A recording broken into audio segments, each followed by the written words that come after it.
आज हम पढ़ेंगे पाठ 13 ग्राम्य जीवन। ठीक है, कहानी कविता में पढ़ेंगे मैथिली शरण गुप्त कवि हैं। ठीक है, तीसरा पद पढ़ेंगे।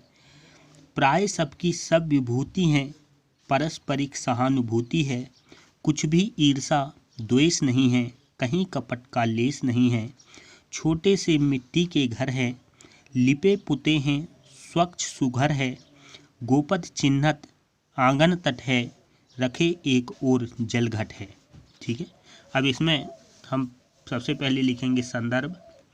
तो संदर्भ हमारा रहेगा कि प्रस्तुत पंक्तियाँ हमारी पाठ्यपुस्तक सुगम भारती के पाठ 13 ग्राम्य जीवन से लिया गया है। इसके कवि मैथिली शरण गुप्त हैं।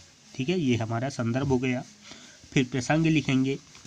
तो प्रसंग में ग्राम्य जीवन, कवि ने ग्राम्य जीवन का वर्णन किया है।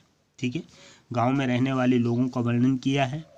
अर्थ है प्राय सबकी सब विभूति हैं, पारस्परिक सहानुभूति है। कवि कहते हैं कि गांव के लोगों के पास परस्पर सहानुभूति है, परस्पर प्रेम है। ठीक है, सब विभूति हैं, सब एक समान हैं। ठीक है, और पारस्परिक जो प्रेम है वो गांव के लोगों में सभी के पास एक समान पारस्परिक प्रेम है।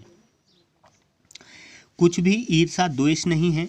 ठीक है, सब में सहयोग है। ठीक है, और धन संपत्ति और वैभव है सबके पास। ठीक है, सबके पास धन और संपत्ति है, वैभव है, सुखी है। ठीक है, कुछ भी ईर्षा द्वेष नहीं है। आगे कवि लिखते हैं कि उनमें एक दूसरे के प्रति कुछ भी वैर विरोध आदि बुरे भाव नहीं है। कोई भी ईर्षा नहीं है, कोई भी दोष नहीं है, आपस में बैर नहीं है, दुश्मनी नहीं है। ठीक है, कोई किसी से ईर्षा नहीं करता। ठीक है, तो इस तरह की भावना, बुरे भाव इनमें नहीं है। कहीं कपट का लेस नहीं है। छोटे से मिट्टी के घर में कवि कहते हैं कि उनमें एक दूसरे के लिए छल कपट थोड़ा सा भी नहीं है।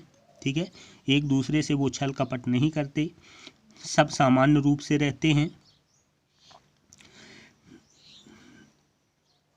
उनका घर, ठीक है, छोटी सी मिट्टी के घर में घर है, लिपे पुते हैं, स्वच्छ सुघर है। यहाँ पर उनके घर का वर्णन किया कवि ने कि उनका जो घर है मिट्टी का एक छोटा घर होता है। ठीक है, उनका घर मिट्टी का ही है। ठीक है, छोटा है लेकिन वह लिपा पुता है, साफ सुथरा है, बहुत ही साफ सुथरा और आकर्षक और सुंदर दिखाई देता है, सुंदर है। गोपद चिन्हत आंगन तट है। ठीक है, उनके घर में, उनके घर के आंगन में एक और गाय, ठीक है, गाय है।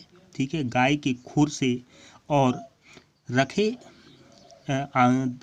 एक और जलघट है। ठीक है, कवि कहते हैं कि एक और उनके घर में गाय के खुर चिन्ह है। ठीक है, गाय है, रहती हैं एक किनारे में। ठीक है, और दूसरी ओर उनके घर का जो स्वरूप है वो दूसरी ओर रखे हुए पानी के घड़े से सुशोभित होता है। ठीक है, दूसरी ओर उनका पानी से भरा हुआ घड़ा रखा हुआ है।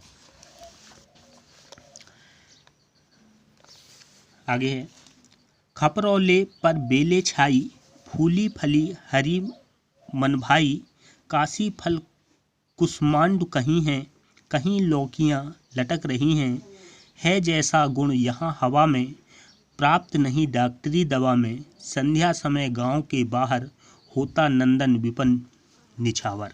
ठीक है, अब इस पद में प्रसंग संदर्भ पूर्व रहेगा। प्रसंग लिखेंगे। प्रस्तुत पद में कवि ने गांव के वातावरण का चित्र खींचते हुए कहा है या गांव के वातावरण का वर्णन किया है। ठीक है, और उसमें खपरौले पर बेले छाए, उनका जो घर है, ठीक है, खपरों का बना हुआ है, खपरे लगे हुए हैं उनके छत पर। ठीक है, फूली फली हरी मन भाई। ठीक है, गांव के घर खपरौले के होते हैं। ठीक है, उन पर बेले छाई रहती हैं। ठीक है, बेले जो सब्जियों के बेले हैं, छोटे छोटे पौधे हैं। ठीक है, वो बेले छाए रहते हैं। काशी फल कुसमांड कहीं हैं, कहीं लौकियां लटक रही हैं। ठीक है, जो कवि कहते हैं कि इस प्रकार की सब्जियां लटक रही हैं, कहीं वे हरी हरी और फली फूली होती हैं, उन्हें देखकर मन खिल उठता है।